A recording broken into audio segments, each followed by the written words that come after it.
One day I'm gonna be everything I wanna be. I don't let it get the most of me. One day I'm gonna be free. I wanna be everything I'm gonna be. My future right in front of me. One day I'm gonna be free. I wanna be free. Then let me be free. From the depths of darkness, a voice emerges. A host with a fire burning in his soul. With a heart, steel, and a spirit unbroken. He rides on two wheels, ready to claim his throne. Amidst the chaos and the thunderous roar, insane wheels rise as a force to be reckoned with. Fueled by the power that only metal can bestow, he takes his stand, refusing to submit. Insane wheels hear his battle cry. Metal and mayhem will never die. Whistlers report and paves his way. More legend in the making, day by day.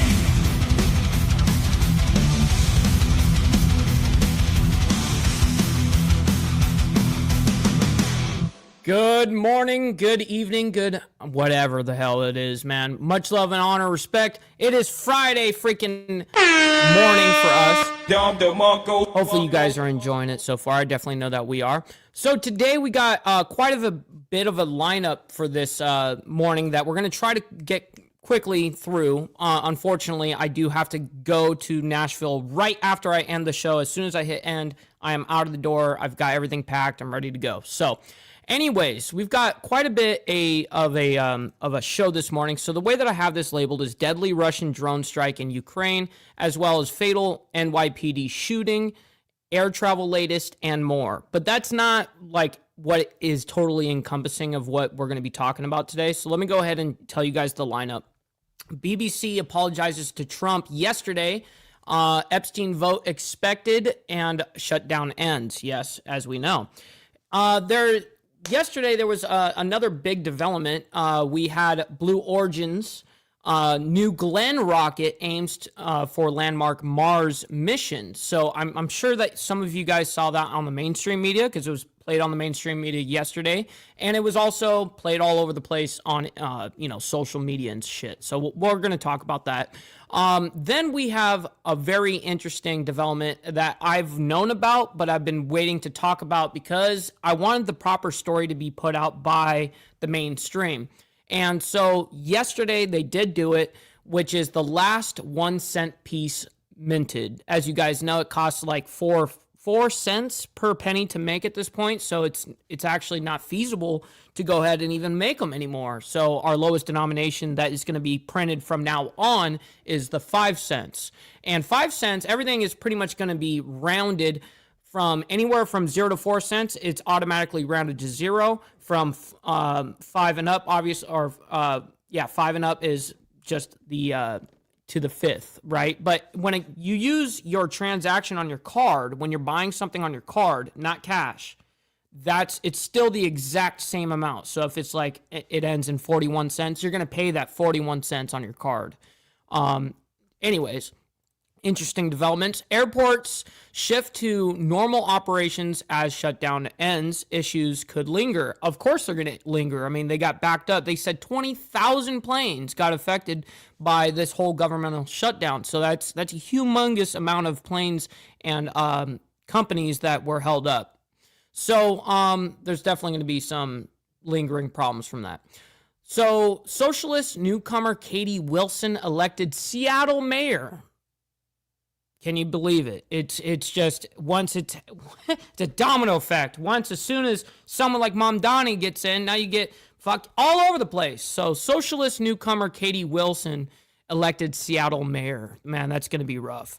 Russia launches drone attack on Ukraine, 4 killed, 27 injured. And that's just currently being reported as of 3 hours ago. I'm sure those numbers could change.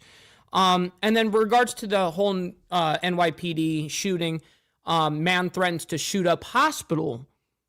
So it says police fatally shoot man after threatening to shoot up hospital. I like how they actually use the nomenclature shoot up. So anyways, before we get into it, much love, honor, respect to everybody. Thank you all so much for coming in and hanging out with us this morning. Let's get our call to actions over real quick so we can get right into this. Make sure you guys hit that like button. It helps out the show immensely, and it's free to do so. And also hitting that subscribe button if you guys are new. It is absolutely free.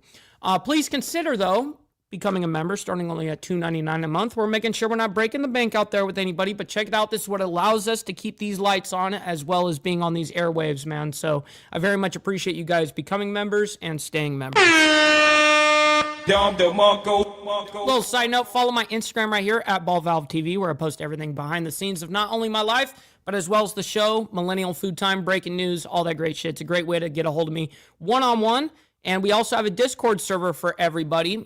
If you guys can do me a big favor, we got like 98% of you guys in the IWF in there, but we need to get the rest of you guys in there. So make sure you guys go down to the video description down below of any live video, and we have our invite link for the Discord. So make sure you join in.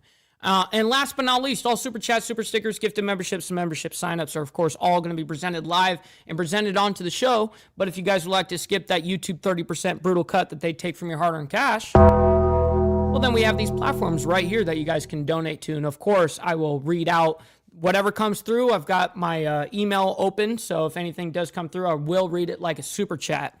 So let's go ahead and get into this. We got Time to Stand coming in, by the way, saying this is midlife crisis with the $2. Let's go, man. Thank you for that. Making it rain like a motherfucker already. I appreciate that. All right, so we got all you legends in here. We got Steve Easy as well as Rabbit of Chaos, Mountain Woman. Good morning to you guys. We got Gary in here. We got Lappy, my man. Good morning to you. Great to see you. Let's see. I'm scrolling down. We got Midlife Crisis. I see you. We got Alfred as well, my man, saying good morning, Mike and crew. Good morning to you, and happy Friday to everyone. Absolutely. What the fuck is a debate con, cuh? It's funny. I think that you're funning with me, but I'll let you guys know nonetheless. So over the weekend, this weekend, is going to be DebateCon, and DebateCon is a convention just like any other convention, like TwitchCon, you know, all these different cons, whatever. Anyways, it's a debate platform where it's going to be live streamed, and many of the people within the sphere of debate is going to be there. And of course, I'm going too, but I'm not going to debate. I'm not interested in debate. I think you guys know that about me. I really don't give a shit about it, but I am there for the people that I support, you know what I mean? And people that actually genuinely wanted me to show up and stuff. So it's going to be a good time. We got Bree Rodriguez in here as well. Good morning to you. Great to see you in the chat. We got Dean Savage over there saying it's Fuck It Up Friday. I like that. Come get some. What's up, fam? What's up, my man, over there in Israel? Shout out to you, all right, we got Joseph in the building as well saying good morning, Mr. Ball, Lucy, Breakfast Crew, Bob, and can't forget the haters. Stop the cap. Stop the cap. Yes, sir. Our favorite snow Mexican up there in Canada. We always appreciate you, good sir.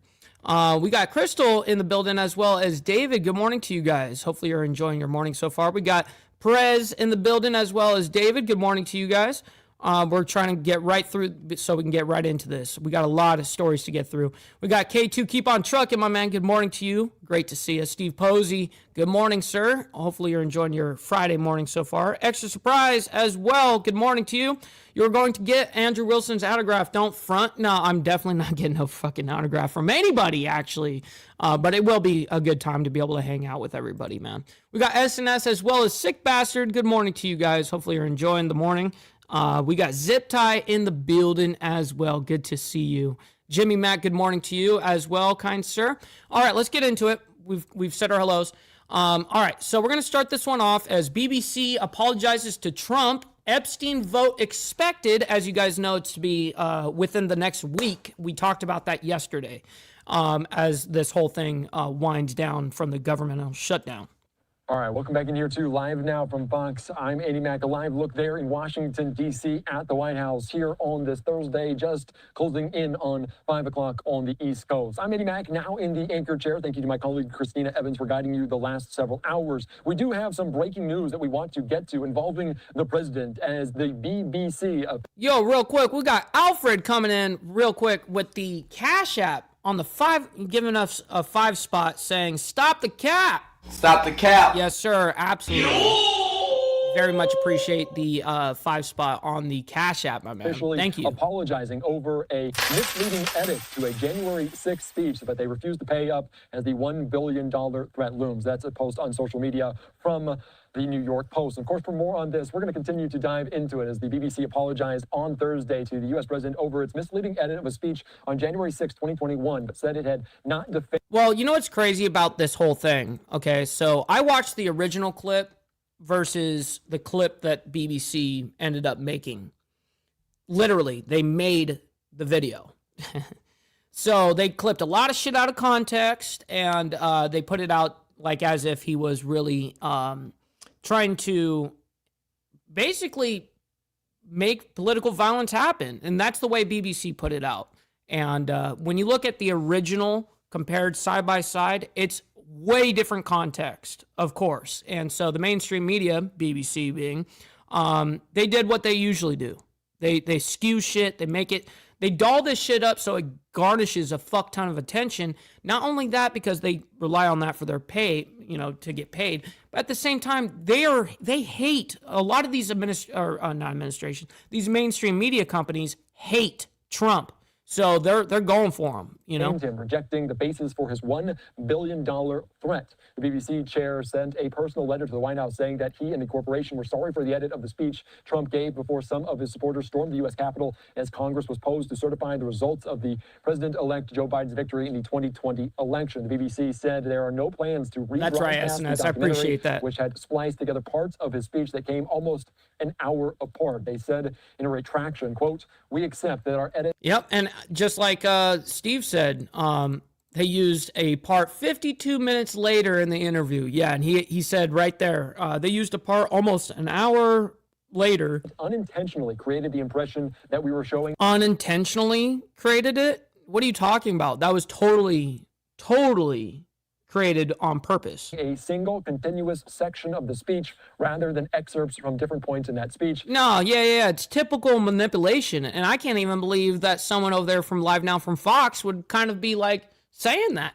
And that this gave the mistaken impression that President Trump had made direct call for violent action. President Trump's lawyer had sent the BBC a letter demanding an apology and threatened to file a $1 billion lawsuit. $1 billion lawsuit. Shit. That's fucking rough, bro. Oh, shit! We got Motobomb in the building as well. Good morning to you. And we got Jamin up in here. Yes, of course you get noticed, cuz. What's up, man? Great to see you in the chat. Hopefully you're enjoying your morning so far. Yes, I see you, Midlife. Absolutely. For the harm the documentary caused him, and it set a Friday deadline for the BBC to respond. So they brokered that just a day ahead. So big news there out of Washington, D.C. and the White House revolving around this. All right, let's continue on here on Live Now from Fox, discussing the latest as the longest shutdown in U.S. history coming to an end. We did see it on the desk of President Trump last night as he officially marked the end of it, as everyone somewhat gets back to normal, at least in part. Let's continue on here on Live Now from Fox and bring in right now AP White House reporter Will Weiser. Thank you so much for joining.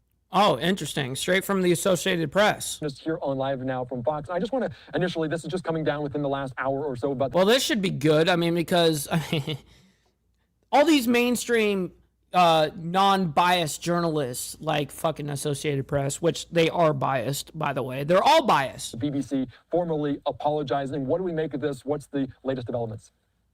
Well, I think it's an attempt by the BBC to make sure that they don't get sued and that the president doesn't continue on with his sort of threats to sue. You mentioned that his lawyers have. Trump ain't gonna back down from a lawsuit, motherfucker. You guys already fucked him. That was many years ago. Reached out to the BBC and sort of suggested a lawsuit might be coming. And Trump said in an interview this week that, he felt obligated to sort of move forward. He's obviously sued a lot of. Holy shit. Sterling Will dropping a 5 banger right there. 5 gifted memberships, man. That is humongous. Thank you very much, Sterling. not only helping me, but you're helping 5 others in the Breakfast Club, man. So I very much appreciate that. Thank you for, and hopefully you're enjoying your Friday morning so far. You know, a lot of big media companies, he sued 60 Minutes, he sued a lot of the big networks for what he saw as sort of unfair editing, and a lot of those cases were settled before they sort of went to trial. So he has put his money where his mouth, is essentially before, and he could do that again. And this is the BBC saying, look, we're really sorry. We won't air this again. But we don't see it as defamatory. Papa Penguin, my man. Hopefully you're enjoying your Friday as well. So, we should sort of leave it here. Yeah, it's interesting, and you put some good context to that with what we've seen with other networks. This one may be a little bit different, seeing as it is the BBC, the British Broadcasting Company there, instead of something a little bit more home-based. All right, let's continue on, because the big news last night is that the shutdown now officially over. We'll see what comes next. What are we focusing on? How big was it for the Republicans to stay united in a way to come together through the Senate, through the House, and then President Trump? What's happening there? I think that the White House sees this as a victory. Real quick, we got Pablo in here before he answers from over there from the Associated Press. We got Pablo in here. We also have Chatting with Stacks. Good morning to you, guys. Hopefully you gentlemen are enjoying your Friday morning so far. I think that the Republicans on Capitol Hill are excited, and so is the Trump administration. Trump signed the bill to formally reopen government about 10 o'clock last night. He gave a lengthy sort of statement, didn't answer questions from reporters, but talked about how he really felt like the Republicans were on the right side and this was a Democratic shutdown, and that they are now reopening the government because the Democrats sort of caved. And, what I thought was interesting was he made a point of saying, voters, you should remember this when the midterm comes. Oh, yeah. Listen, by the way, so as you guys know, Sterling Will, our man, the myth, the legend right here, he went down and had some amazing times with the Forgotten Angels crew and everyone that's a part of the coffee crew. If you guys follow that, make sure you guys look out. He's finally putting out some of the big videos from those adventures, man. So be on the lookout for that. I'll be there on the premiere for Monday. It's going to be a good time. Right. This was a shutdown that the Democrats created. I might be driving. Republicans, and we reopened the government. And, this is really no way to govern, and it shouldn't happen again. There shouldn't be any more shutdowns. And, if it does, it would be the Democrats' fault, and really sort of was already pivoting towards a congressional races in the midterms message that he thinks can go forward and help the Republicans out. Yeah, that's a very good point, a good synopsis of what we saw. And of course, as they resume the House back in session for the first time in 50 plus days, and now they do have that 218th signature on it. That would be the discharge position around Jeffrey Epstein. We saw the House Democrats. Yeah, gifted memberships are 100% basically a lottery system. They have to have your member. Accepting gifted members has to be on, and you have to be a subscriber. That's the only qualification. The Oversight Committee there released 3 new emails. There have been more from both sides coming out in the recent days, and that continues to be in the spotlight. How much pressure is on the White House right now, as there's a vote expected just next week in the House about this exact topic? Right. Right. Well, this is going to be interesting because they're talking about the vote regards to Epstein. President Trump last night signed the bill, but he didn't take any questions. We saw him again today. No, ever since I moved here, unfortunately, I went broke when I moved here, so I had nothing left. I had to sell everything that I had, including my bike and all that shit, just to be able to move here. And unfortunately, I just haven't gotten around to buying one here. It's just a lot of money, bro. It's like 15, 16 grand for a bike that I want. I don't want to ride around on a $2,000 bucket. I mean, nothing wrong with $2,000 buckets. I'm just saying, for me, after having 2 tragic accidents in my life, one being absolutely tragic, the other was rough. I totaled a bike, but I didn't go to the hospital. Yeah, after that, man, it's just like I don't want to cheapen out. I want to have a nice bike, He signed an executive order that the First Lady was involved on foster care, children that had been part of the foster care community. What's up, Liquored Up with Poncho? Really take any questions man. there. He was Good asked morning. about Epstein, and he ignored it. They're very clearly sort of trying to hunker down and make sure that he talks about this as little as possible. Oh, you're dropping that this weekend. That's going to be fucking awesome too, Chatting with Stacks. Ahead of the vote. This is an interesting thing. I was just having a discussion with somebody about this. Typically the Trump, response, Trump White House response is to sort of barrel ahead and almost pretend like things aren't, potentially negative factors aren't having any effect whatsoever. We're going to flood the zone. We're going to continue to govern. We're going to continue. Lucy's right here. She's right next to me on the couch. She's on this arm. Well, you can't see it. She's right out of picture. She's laying down.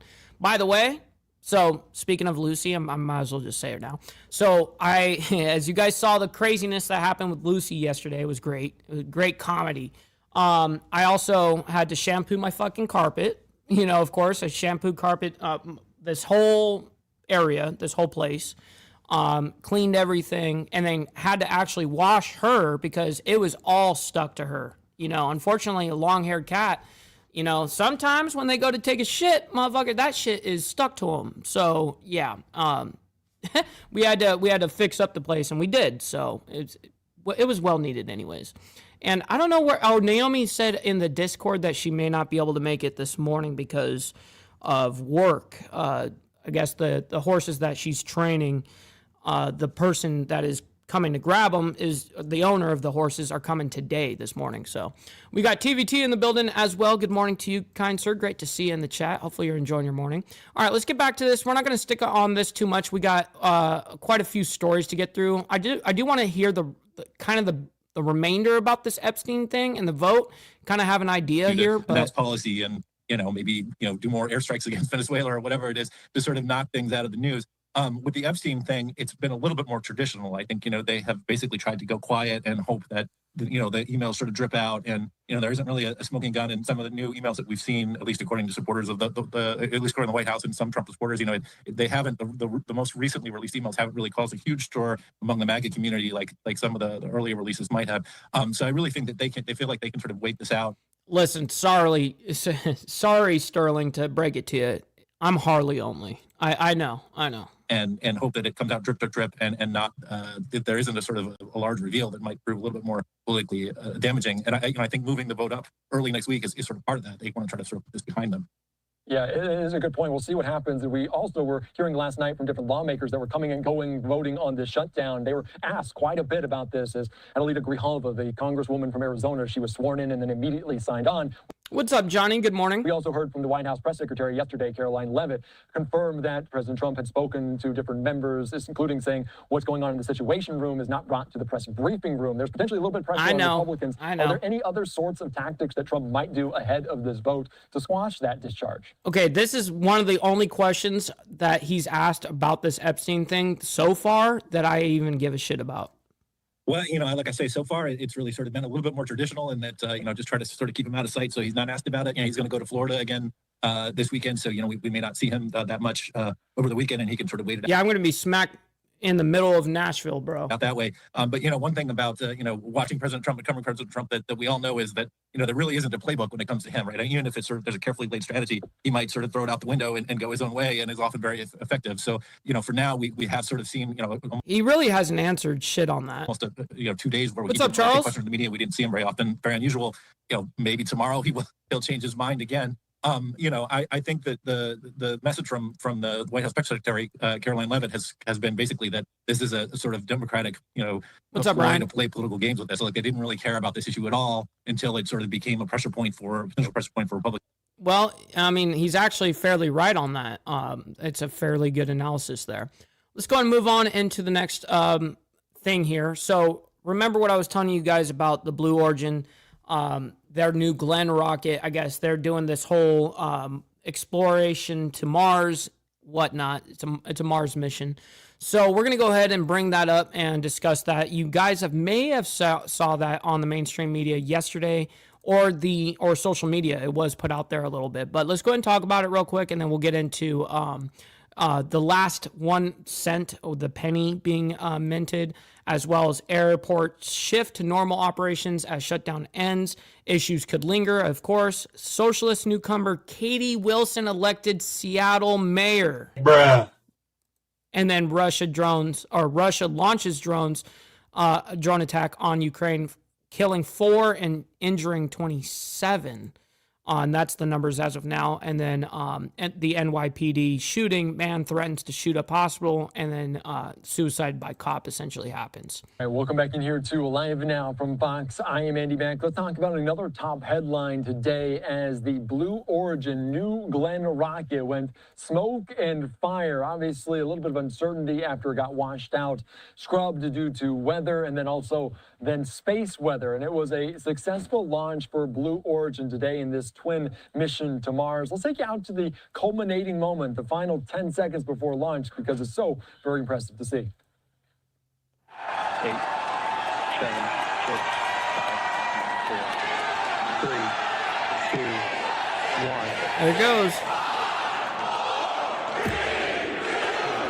Lift off, expected confirmation. Listen to that audience. Listen to that fucking audience. New Glenn has cleared the tower.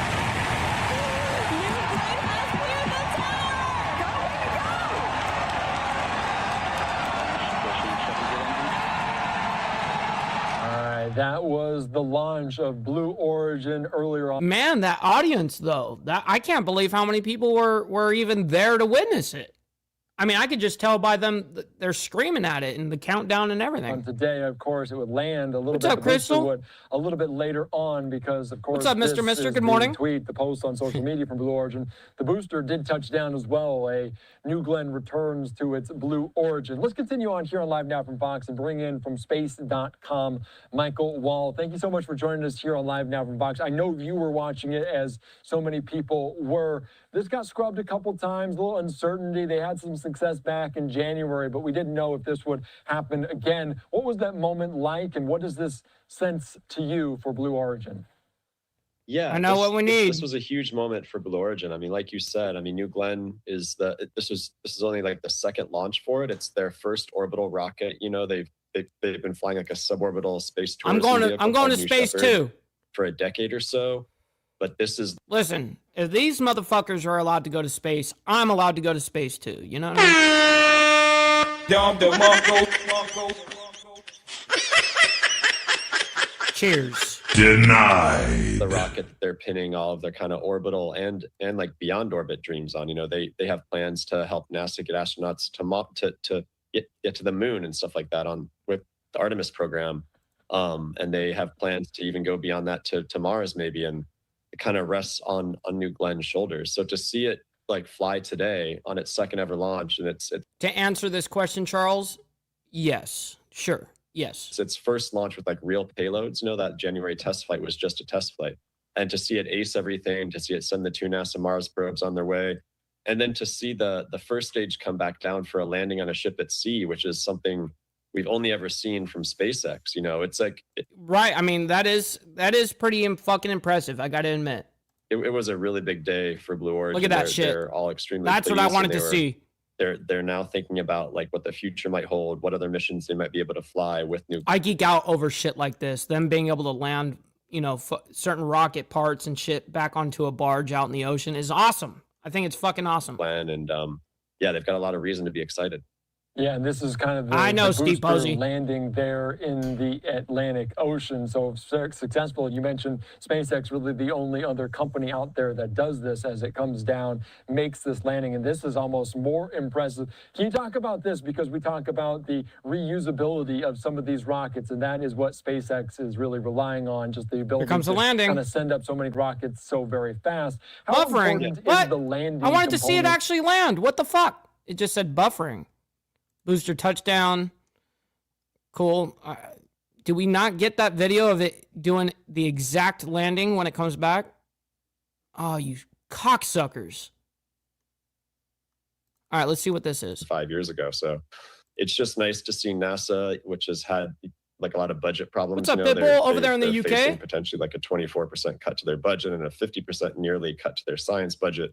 It's good to see them getting like another Mars mission up off the ground and doing what they're able to do. So yeah, it's always good to see another Mars mission launch. Yeah, That totally does suck. What up, Insano Yogi? Shit. Hopefully you're enjoying your morning so far. I definitely know that we are. We're going to move on, though, into the next story here. So as you guys know, the last penny in the United States was minted 2 days ago. And let's go ahead and bring that up. We have some new media about it, talking about it. It finally made the mainstream. I was wondering how long it was going to take them because this happened 2 days ago. 2 days or 3 days ago. I think it was 2 days ago. But nonetheless, I was waiting for the mainstream media to bring it up. all right, welcome back in here to Live Now from Fox. I am Andy Mack. Thank you so much for joining us. A big change for small change. After more than 200 years, the U.S. Mint will Yeah, it's not pure copper though. No longer be making pennies. The Treasury pressed its last batch yesterday at a mint in Philadelphia. We're going to be joined right now by Fox's Asher Red on the ground in Nashville, Tennessee. Asher, some businesses say they won't be able to make exact change. What are you hearing? Well, Andy, in February, President What's up, GEG? Good morning to you, by the way, kind sir. Great to see you. Trump told the Treasury to stop making pennies because it costs too much. So in May, the U.S. Mint ordered its last batch of penny blanks, which are made right here in Tennessee. And now some businesses, particularly restaurants, say they're already starting to lose pennies, and they're wondering what to do about it. U.S. Treasurer Brandon Beach pressed the last penny Wednesday morning. Just over the last 10 years, production for a single penny has tripled, while the demand Well, it's gone up to 4 cents to produce 1 penny. has plummeted. But some folks in the restaurant business are left asking what they should do. Man, you guys are so funny with Lucy. She is laying right next to me on this couch. She's right here, right out of the picture, right out of the frame. She's laying down on that pillow right there. So, anyways. If they don't have enough pennies to make change. There's a lot of confusion for customers and restaurants alike on how to pay change. Can you round up? Can you round down? But that could raise illegal issues since laws in some parts of the country require businesses to give customers exact change. The restaurant industry is trying not to make this a math quiz for every customer. However, McDonald's locations in certain parts of the country have started rounding cash transactions to the nearest nickel. The company says in part, quote, following the discontinuation of pennies nationwide, some McDonald's locations may not be able to provide exact change. We have a team actively working on long-term solutions to keep things simple and fair for customers. There's also Love's Travel Stop, one of several roadside convenience stores rounding up change in the customer's favor. The company says it'll cover the difference. Meanwhile, some local retailers say they're not worried about being short of change. That's because last year, the Federal Reserve Financial Services reported the average person made 48 purchases a month, and only about 14% of those were in cash. If we do thousands in sales, it could just be a very small amount of that is actually cash sales. And the government says it was spending nearly 4 cents just to make a single penny. And according to the U.S. Treasury, this could save taxpayers $56 million per year just in production costs if the government stays with getting rid of this, of the penny. Now, of course, with the 300 billion pennies that are still in circulation, you still use those to make purchases. Andy? All right, very interesting. And this penny, this final pennies might be worth more than just 1 cent. Is there any indication that they might use this as a memento of some kind? Because the last penny ever minted has got to be worth something, right? Well, the very last penny, I found this out yesterday, they will be auctioning off. So about 5 pennies. So there was the very, very last penny, and that's what he's talking about. They're going to auction off the very, very last minted ever in the United States penny, right? So that's interesting. And they actually did have a little tiny press talking about, I forget what guy it is, maybe it's the guy that runs the mint, I don't know, but he came out and he showed everyone this is the last penny, you know what I mean? So I was like, all right, cool. Were pressed by Brandon Beach, the treasurer himself, yesterday.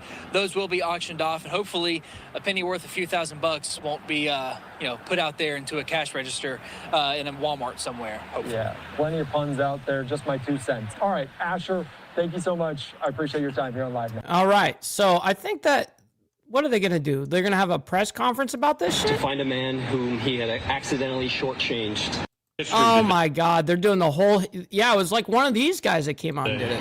So we're glad. How the penny changed people's lives and how the penny has been used economically up until this point. Yeah, okay, that's great. We're going to move on. Airports shift to normalize operations as shutdown ends. Issues could linger. Let's go ahead and bring that up. As you guys know, that's an obvious 20,000 flights were delayed during this process. So, of course, there's going to be problems. Next up, we want to talk about the airline industry and what travel was like the last couple of weeks amidst the government shutdown. And now we are hoping to see maybe a return more back to normal just in time, though, before the big holiday rush. So as the government shutdown is now history, travelers are now wondering if they should still expect flight delays and cancellations as U.S. airports begin to return back to normalcy. Airlines are seemingly optimistic that they can resume normal operations in just a few days. That's good news for passengers, as Thanksgiving, of course, is now just 2 weeks away. So we want to continue to help break down what travelers are seeing across the country when it comes to the many different airports that we have across the country. Let's bring in our next guest to help break it all down. Henry Hartevelt, airline industry analyst, president of Atmosphere Research Group. Great to have you on, Henry. Hello, Mike. All right, so Hello, let's Mike. talk a little bit about Hello, Mike. just what we have seen the last couple of weeks, especially, and when will this part of normalcy return? And will there be any point of getting back to normalcy when it's just going to be pure chaos when we're getting closer to Thanksgiving? Right. Well, what we've seen during the past couple of weeks has just been pure misery. We have had thousands of flights canceled. Pure misery. Shit. Why are you gay? Just saying. As many as 6%, as mandated by the FAA in the interest of safety. The good news is that is going to start fading away. Now, Well, you know what's funny about that, Crystal? So you could still charge $9.99, but everything now in cash is going to be rounded up to, if it's below 4 cents, it rounds down to 0. If it's above 5 cents or 5 cents and up, obviously it goes up to or 5, 6, and 7 or something like that is to the nearest nickel. So that's how that's working. But when you use your card, still, it's going to charge you an exact penny on those transactions. You're not going to get no rounded, anything. That only happens with cash. The shutdown is over, but the FAA has told airlines they have to Shit. Why are you gay? operate at 94% of pre-shutdown levels. That 6% cap for flight cancellations remains in place for the time being. The runway to recovery runs through the FAA. They will tell the airlines when they feel it's safe to resume normal operations. Guys, do me a favor. We got 2 live streams going on. We got the vertical and the horizontal. We got 57 of you guys in total right now. Make sure you guys hit that like button. And if you guys are on the vertical side, double tap your screens and hit the like, man. I very much appreciate your guys' hard, laborious work on doing that. But you guys don't have to like all the craziness that's happening around the world. You guys can like it for me and what I do and what we do as a service here. So thank you, guys. On the return of air traffic controllers. And part of that, Mike, is assessing how many air traffic controllers retired during the shutdown and how many quit their jobs during the shutdown. There was an incredible stat that we learned earlier this week from Secretary Duffy on just the amount of air traffic controllers that retire each day. It's a staggering number. And really, when you think about just how many people is needed more for recruitment to come on board. You're right. I mean, I've heard that there were 50 retirements per day, which is up from the normal 4 per. Oh, you guys got rid of it too over there in Australia, huh, Charles?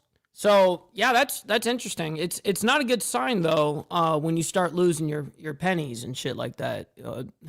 That's not a good sign. That's giving us a hightail sign about our currency currently. Day, I haven't heard anything about how many quit.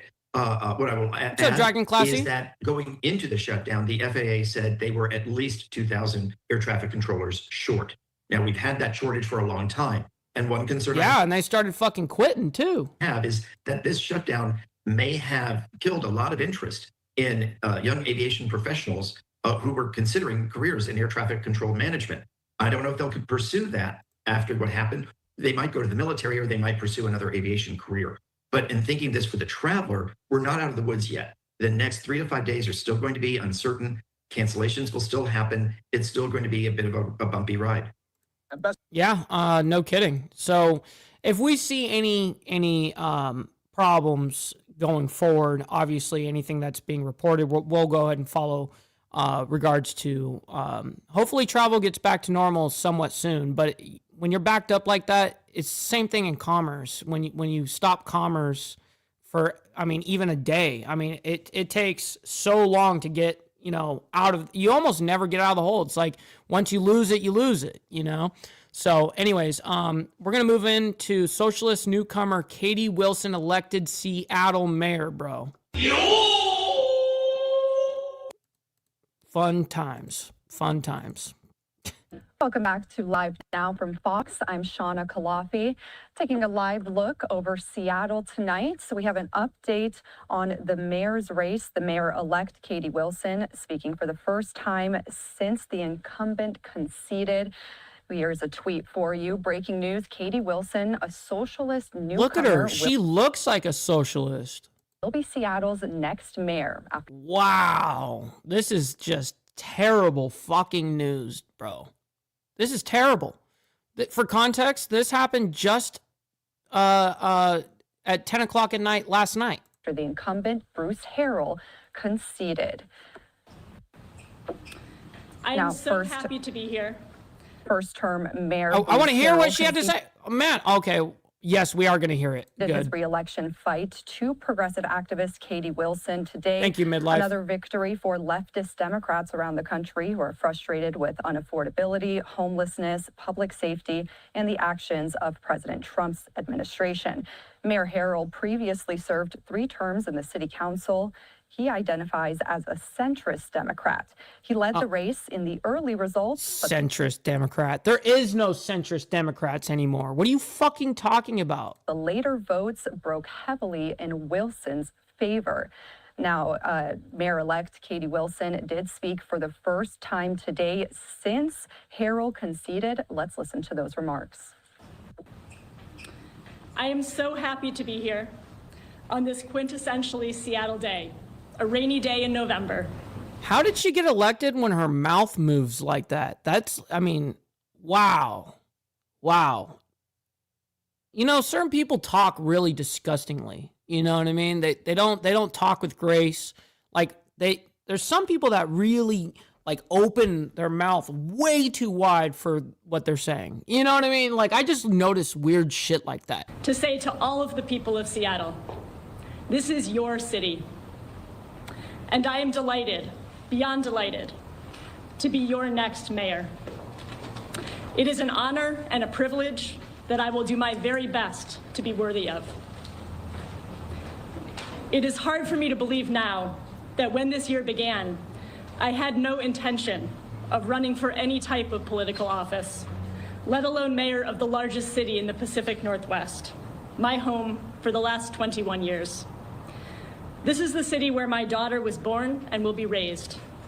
This is the city where I... Oh my goodness. I'm not going to listen to her entire speech here, but we're going to speed it up a little bit too.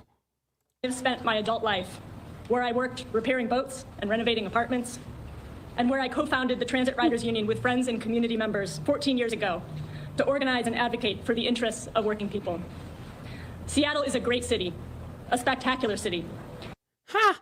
I love it. I love this guy right here. Hey, we'll just allow you to flounder over there by yourself. And we are also now a big city Stupid with big ass. city problems of homelessness, unaffordability for working families, and growing divisions along lines of class and race and community.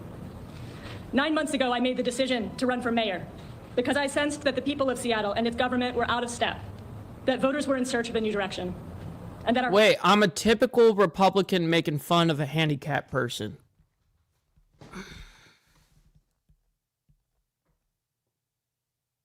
Huh? A bullshit? A bullshit? A bullshit? A bullshit? How about you shove it up your fucking ass, you fucking no name, ignorant asshole. Problems required arrogant. It has been, I Piece think of it's fair to shit. say, a bruising 9 months. But now the fight is over, and it's time to come together. Mayor Harrell called me earlier this afternoon to congratulate me on a successful race. And shortly after, I watched the live stream as he gave a very thoughtful and heartfelt address to the people of Seattle. My speech today will be a little bit shorter than his, but don't worry, you'll hear plenty of me in the weeks and months to come. I want to sincerely thank Mayor Harrell for his many years of service to Seattle and to our entire region. We may not always have agreed on matters of policy and priority, and I think it's safe to say that our political visions differ in some significant ways. But I believe that both of us ultimately want the same thing, and that is the very best for Seattle and all of its diverse communities, opportunities for our young people, and a great quality of life for all. I want to recognize that Mayor Harrell has been, and I'm sure will continue to be, a person of great importance What's to up, the Stephanie? city, and that he has spent much of the last 20 years serving the people of Seattle, first as a council member, and then, not once but twice. Man, socialists don't, I mean, lately these socialists have had, legs to stand on lately. It's ironic. As he reminded us today as our mayor. I wish him all the best in his future endeavors. Leading a major city is an incredibly hard job, and Mayor Harrell has been at the helm during a difficult 4 years. I look forward to working with the mayor's team to ensure a smooth transition over the next 2 months. And I look forward to working with every member of the City Council next year to make progress on our greatest challenges together. The past 9 months have been for me a remarkable experience. A reporter called my team the other day and asked, who was the mastermind behind this campaign? Because no one saw us coming. No one saw us coming. And while it's true that there were some brilliant individuals who contributed to this effort, the real answer to that question is the literally thousands of volunteers who gave their time, their energy, their effort over the course of those 9 months. This was a grassroots campaign through and through, funded through Seattle's pioneering democracy voucher program and powered by volunteers. We knocked over 52,000 doors since the primary election. And I want to recognize our stellar field team leaders, Sochi Makovich, Ardi Nosrati, Cecile Rouge, and James George, and the many super volunteers without whose efforts we simply could not have won this race. And I want to express my profound gratitude to my campaign manager, Alex Gallo-Brown, my lead organizer, Matt McIntosh. Man, I really hate listening to this. I'm over it. We're going to move on. So at least you guys know that it's happened. She will be the next mayor of Seattle. And anyways, let's go ahead and move on. Russia launches a drone attack on Ukraine, killing 4 and 27 have been injured. That's the current numbers being reported as of just 4 hours ago this morning. So let's go ahead and bring this up, and we'll go ahead and talk about it a little bit. We're starting off the show here with some breaking news as it relates to the Russia-Ukraine war. You're taking a live look there out of Kyiv at the aftermath. As we're learning this morning, Russia unleashed a major missile and drone attack on Kyiv early this morning, killing 4 people, starting fires and scattering debris across many districts of the capital. The head of Kyiv's military administration said at least 27 people were injured as emergency crews responded to multiple strikes during the night. Ukrainian President Volodymyr Zelensky said at least 430 drones and 18 missiles were used in the attack across the country. He said the attack, which also targeted Odessa in the south and Kharkiv in the northeast, was mostly aimed at Kyiv, where drones... Man, look at the amount of damage that these drones are doing. I mean, imagine, that's what hit. I mean, it's not like some sort of fucking missile that hit them or some shit, you know what I mean? These drones do some immaculate damage, bro. And missiles smashed into... And as you guys know, Russia buys their drones from Iran. High-rise apartment blocks. And we do have that Most post of here them. from Ukrainian President Zelensky, as he did post to social media. And I wanted to read this to you in full. It says, since last night, our emergency services have been working at the sites of the Russian... No kidding, doctor, by the way. I just want to say that before we get onto this. So Vladimir Zelensky comes out with this. He always, anytime he tweets out anything, he definitely writes a book. So he says right here about 430 drones and 18 missiles were used in the strike. Wow, so there were missiles used on these strikes, including ballistic and aeroballistic missiles. Deliberate attack, a calculated attack aimed at causing maximum harm to the people and civilian infrastructure. So how many locations were hit? Was it just a single hit? I mean, there's no way with 430 drones. I mean, you're going to be hitting multiple sites here. Dozens of wounded, including children and pregnant women. Sadly, 4 people have been killed. Damn. Strikes. A wicked attack. As of now, we know of dozens of wounded, including children and a pregnant woman. Sadly, 4 people have been killed. My condolences to their families and loved ones. About 430 drones and 18 missiles What's up, were used V? in the strike, including ballistic and aeroballistic missiles. This was a deliberately calculated attack aimed at causing maximum harm to people and civilian infrastructure. Ukraine is responding to these strikes with long-range strength, and the world must stop these attacks on life with sanctions. Russia is still able to sell oil and build its schemes. All of this must end. A great deal of work is underway with partners to strengthen our air defense, but it is not enough. We need reinforcement with additional systems and interceptor missiles. Europe and the United States can help. We are counting on real decisions. What are you talking about? This guy, you gotta love these people that fucking come out with the craziest bullshit in the world. Just so you know, whoever you are, this fucking V person originally came in and said something like Russian or something like that. What I will tell you, fuck both of them. Fuck Putin and fuck Zelensky. Fuck them. Pieces of trash. Thank you to everyone who helps. As once again, I'm taking you back. That's what I gotta say. Pussy. At Kyiv this morning. Now, Moscow officials deny they target civilian areas, but Ukrainian officials dismiss that claim. This attack was the biggest on Kyiv in almost 3 weeks. Most recent Russian aerial attacks have aimed at electricity infrastructure around the country ahead of the winter months. 15 people hospitalized, including one man in critical condition and a pregnant woman, as we learned there from the president, after a series of powerful explosions echoed across the city and air defenses were activated. In response to Russia's attacks, Ukraine has launched its own domestically developed drones and missiles against targets on Russian soil, especially oil refineries and depots that provide Moscow with income and manufacturing plants that supply the armed forces. Now, the Russian Defense Ministry also saying today that its air defense forces shot down 216 Ukrainian drones overnight over a number of Russian regions. Most drones, 66, were intercepted over a southern region that borders Crimea. A total of 45 drones were destroyed inside Russia. Another 19 were shot down over Crimea. Falling drone debris also damaged. So 19 were shot down. Civilian vessel in the port, and 3 crew members have been hospitalized with injuries. Several residential buildings were also damaged, and a man from one of those buildings Over in that particular area that she was talking about. was hospitalized with injuries. We'll continue to follow this breaking news here. Wow, brutal. And of course, as this war continues on, as you guys know, we will follow what the next steps are. All right, so let's go ahead and run into New York PD. New York PD says a man threatens to shoot up a hospital, and then basically suicide by cop happens. So let's go ahead and bring that up. We'll talk about it for a sec. And here we go. Live on the Upper East Side with more for us this morning. And this is as of just 3 hours ago. Good morning, Haley. Good morning, Christy. Let me tell you, it was definitely a bizarre and scary situation around 7 o'clock last night. She already speaks kind of somewhat fast. I don't need to speed her up. Here on Madison Avenue, you can see everything is back to normal, though, this morning. But police do say that a suspect pointed a gun at different people at different locations and even threatened to shoot up a hospital. I want to tell you what we know this morning. So this all began at a residential building on Madison Avenue. The suspect was first spotted at an elevator talking with another man. When officials say without any warning, he pulled out a gun and pointed it at the man. The suspect kept pointing it at him until they got to the ground floor, and then he left the building. Officials say he then headed to a nearby deli. Take a listen to what happened next. Who goes behind the counter and points a firearm at a deli worker standing behind the counter and says to him, "Call 911. I'm going down to the hospital to shoot it up." The individual steals the deli worker's phone and flees the location. Damn. So he steals a deli worker's phone?